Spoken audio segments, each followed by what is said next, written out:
দর্শক, কক্সবাজারে বসে হঠাৎ অসুস্থ হয়ে পড়েছেন সংস্কৃতি বিষয়ক উপদেষ্টা মোস্তফা সরোয়ার ফারুকী।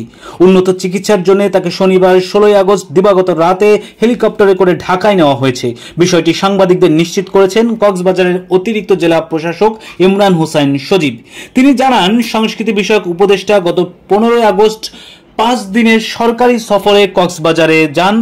19 আগস্ট কক্সবাজার ছাড়ার কথা ছিল তার। এই সময়ের মধ্যে অনেকগুলো গুরুত্বপূর্ণ কর্মসূচিতে অংশ নেওয়ার কথা ছিল তার, কিন্তু শনিবার রাত 8টার দিকে হোটেল ওশান প্যারাডাইসে হঠাৎ অসুস্থ হয়ে পড়েন তিনি। সেখানে তাকে প্রাথমিক চিকিৎসা দিয়েছেন চিকিৎসকেরা। বড় ধরনের কোনো সমস্যা হয়নি, তারপরও উন্নত চিকিৎসার জন্য উপদেষ্টার সফর সংক্ষিপ্ত করে শনিবার রাত 10:30টার দিকে তাকে ঢাকায় পাঠানো হয়। দর্শক, এর আগে 2024 সালের জানুয়ারিতে একবার মাইল্ড ব্রেন স্ট্রোক হয়েছিল ফারুকীর। আমরাও আপনাদের মতো তার শারীরিক অবস্থার আপডেট জানার অপেক্ষায় রইলাম।